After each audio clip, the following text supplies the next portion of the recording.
الحمد لله رب العالمين والصلاة والسلام على سيد الأنبياء والمرسلين محمد وآله وأصحابه أجمعين أما بعد فقد قال النبي صلى الله عليه وسلم إنما الأعمال بالنيات أو كما قال عليه الصلاة والسلام۔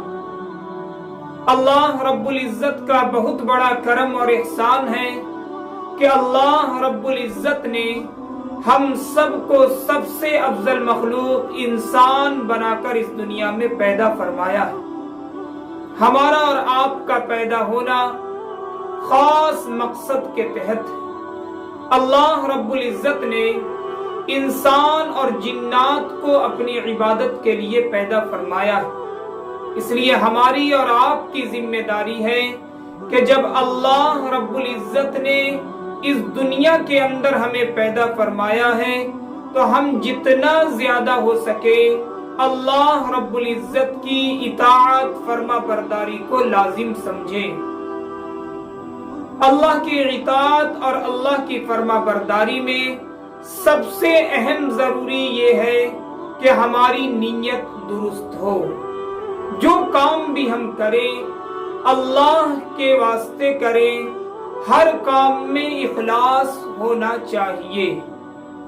ابھی یہ ہوتا ہے عام طور پر کہ ہم نماز پڑھتے ہیں، ہم روزہ رکھتے ہیں، لیکن کئی مرتبہ ایسا ہوتا ہے کہ ہمارے اخلاص کے اندر کمی پائی جاتی ہے۔ حالانکہ ضروری اور زیادہ اہم یہ ہے کہ جب بھی ہم کوئی کام کریں، چاہے وہ انسان کے لیے کرے یا پھر اللہ کے لیے کرے، ہر ایک موقع پر عمل کے اندر اخلاص ضروری ہے۔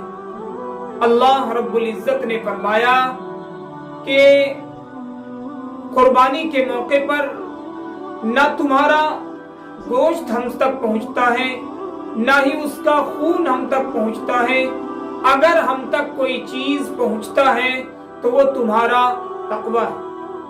یعنی اللہ کو اخلاص پسند ہے۔ اس لیے ہمیں اور آپ کو چاہیے کہ جب بھی ہم کوئی کام کریں تو اخلاص کے ساتھ کام کریں۔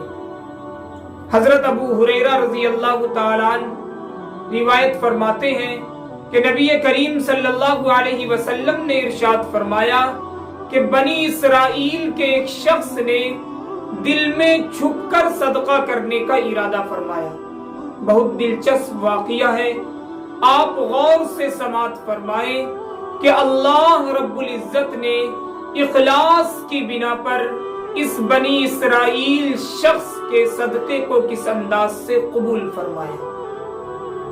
اس شخص نے دل میں یہ ارادہ کیا کہ مجھے چھپ کر صدقہ کرنا ہے۔ رات میں وہ صدقے کا مال لے کر نکلا، لیکن بے خبری میں وہ صدقہ کسی چور کو دے کر آ گیا۔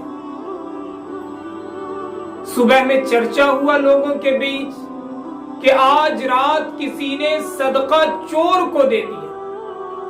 اب اس شخص نے دل ہی دل میں یہ کہا کہ اے اللہ،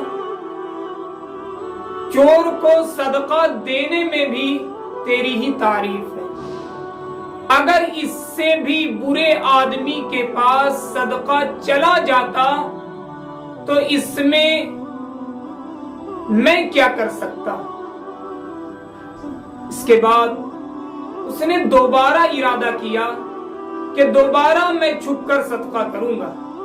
اگلے دن پھر وہ صدقے کا مال لے کر رات کو نکلا اور غفلت میں ایک بدکار عورت کو صدقے کا مال دے کر واپس آ گیا۔ صبح میں لوگوں کے درمیان یہ چرچا ہوا کہ آج کسی نے صدقہ بدکار عورت کو دے دیا۔ اس شخص نے دل میں کہا کہ اے اللہ، بدکار عورت کو بھی صدقہ دینے میں تیری ہی تعریف ہے، میرا مال تو اس قابل بھی نہیں تھا۔ تیسری مرتبہ پھر اس نے دل میں ارادہ کیا کہ آج رات میں پھر صدقہ دوں گا۔ اس نے صدقے کا مال لے کر